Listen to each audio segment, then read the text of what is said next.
All right, what's going on, guys? Welcome to the first episode of an ongoing series called All Things Entertainment. Our first guest is the notorious Supa Dope, known for his various films, music videos, TV stuff that he's worked on. I mean, he's a phenomenal person to talk to as far as filmmaking and videos. So it's a great honor to have him.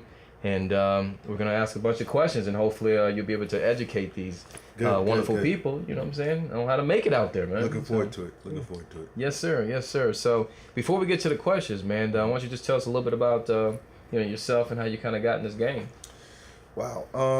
I'm a director DP. Been in the game now for about 21 years or longer. Started as a photographer assistant. Started, shooting and came through the photography way. And just by happenstance of leaving school, and I saw a video being shot. So I just, curious, I ran up on set trying to help out. Yeah. And it was Hype Williams, Put Your Hands Where My Eyes Can See. Oh, classic. And so me helping out and almost got thrown off set. Hype happened to be walking off as I was getting yoked up. Yeah.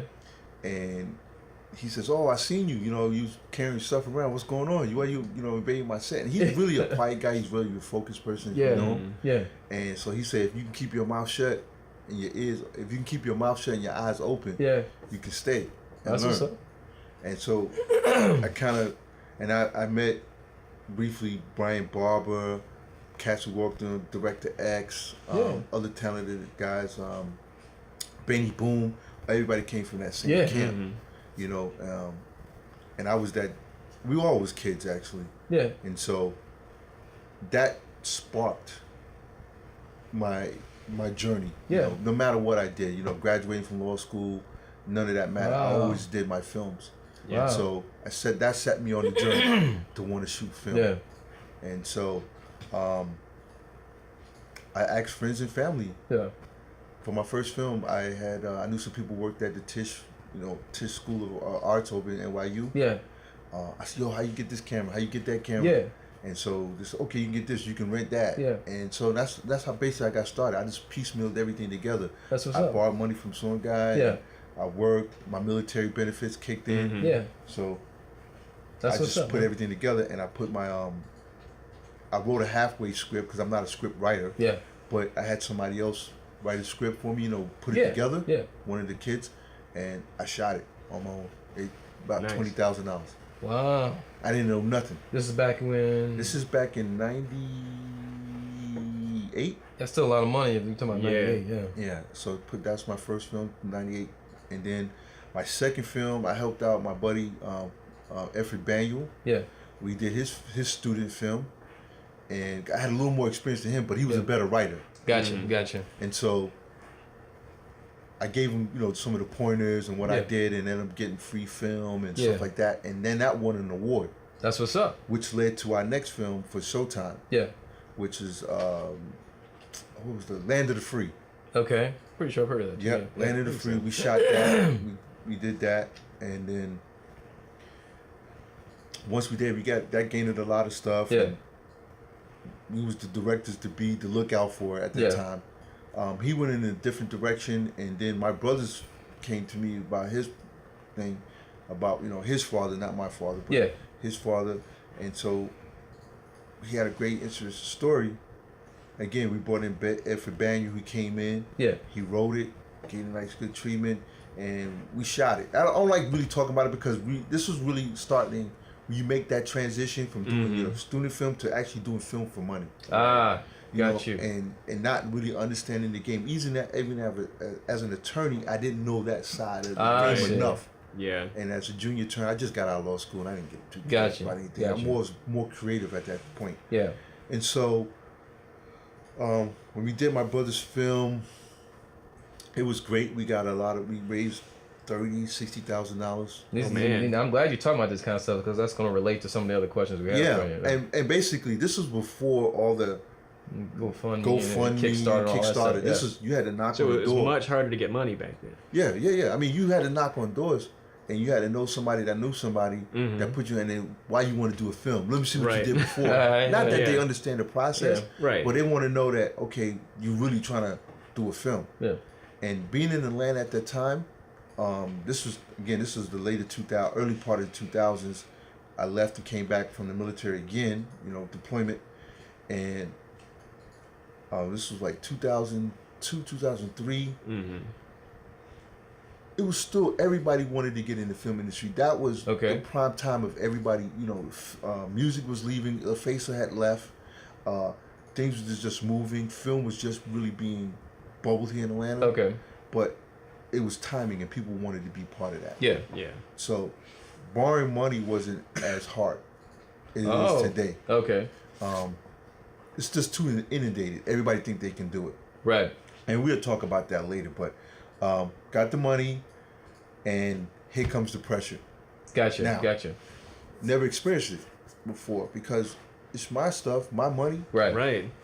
Or the money I borrowed, from my friends and family, my brother. And so it got to a point now, not knowing the business, we got cheated out of our movie. Oh. And it played. We never seen any royalties. We never got any distribution money. Wow. A lot of hard work went into it, and it went into the ether. And it really was a true life story of my brother's father, and how he had overcome and how he overcame his strife. Yeah. So that kind of hurt. But you move on. Yeah. You learn, you take your lickings, and you move on. Yeah.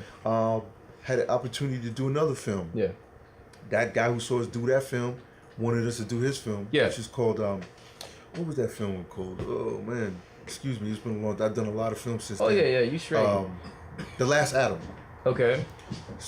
I ended up doing The Last Adam was funny because I ended up doing all the design work before the film. I haven't seen anything. Oh, yeah. And the guy came to us, he was like, "Oh, can you design this?" I'm like, "I'm designing his logo, his company logo." Yeah. So I asked him, I said, "What are you doing?" It's like a lot of graphics, a lot of graphic stuff. A lot of graphic work. Oh, so you had experience with that too. Oh yeah. So he was like, "I'm shooting this film. You want to be a part of it?" Duh. Yeah, right. I did all your graphics for you. I did Put me your in this, logo. man. Come on, man. Let me do something. Yeah. He said, "Great news. I got Efren Daniel doing it."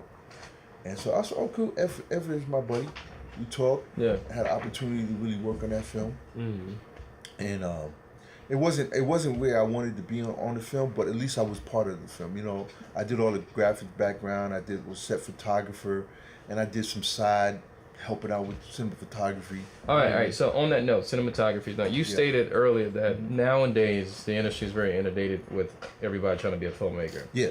So the first question I have for you is, how do you separate yourself and make your film look more cinematic?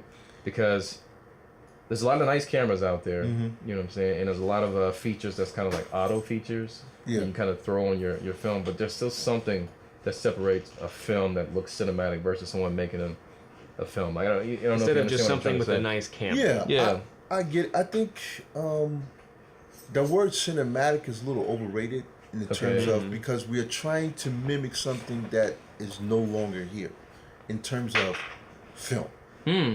You're putting up your film against film, and this is not film. Now there are cameras that get close to it. Okay. Right. Red, Ari, Alexa does. Ari's probably, to me, mimics film the most. If you want to look at the film. Okay. But what makes your product look more film is lighting. Okay. Camera angle.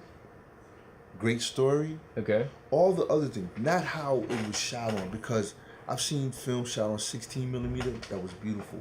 I've shot scenes that were shot on, Super 8. Okay. And I even seen a great VHS films. Especially from the guys from over from the Netherlands and Denmark. Their films are superb. Now, granted, it didn't have that filmic quality, but it was a great film in terms of movement, the way the camera moved, the way the angles was at, how it told the story. Yeah. You don't only tell story with people just talking. You tell stories with how the camera moves, how it motivates. You have to learn those aspect of it. That's film to me. Okay. Not the aesthetics of the film quality. Does it have enough grain in it? The coloration in it. Okay. That don't really sell it for me. That's not film to me. Gotcha. The storyline, camera movement, lighting, mood, all those film. Which is, I guess, good news for like some of the smaller people trying to make stuff. You don't have to have a fantastic camera No. to do it. It just needs to be shot well. Yeah, a shot to the best of the ability. You got to know your camera too. You know, you have to shoot to the strength of the camera, and know why you making a movement, not because you see somebody else done it or Right. did it. And I've seen a lot of these filmmakers have no clue, like they don't know what the 180 rule is. Not to say that I'm a firm believer. You should break all rules Okay. if it enhances the story. Okay. You know, so you know, I wouldn't break a 180 rule if there was no action. And a lot of people are not historians. I think you should go back and study other films. That's why they give it in class, so you can see where they came from. Yeah. And what their thought went into making a film, like Dog Day Afternoon. And I sat in a lot, yeah. and I taught myself, and that means I didn't go to conventional school, but I still got the schooling. I went to cinematography class at NYU cinematography. I spent the money to go do that. I put myself around other cinematographers. Yeah. I didn't walk up and say, "Oh, I'm a cinematographer today," Gotcha. because I got a camera. Yeah. I'm a DP. No, I studied it from other people who do it in the industry. Gotcha. Gotcha. know? Yeah. And it helped me because I did have a photography background. Yeah. It helped me, but still, there's a lot of things you don't know. You know, how to control a set. Yeah. We can go on for days. Yeah, I got you. I got you. Yeah. If you ask me what makes a film, Yeah. it's those things. Not what it's shot on, not how you color grade it. Yeah. None of those things to me make a film. Gotcha. Yeah. All right. All right, guys. Well, there you have it. Hopefully that answers your question. And we'll move on to part 2 next week. So I appreciate you guys taking the time to listen. And yeah, keep up, y'all.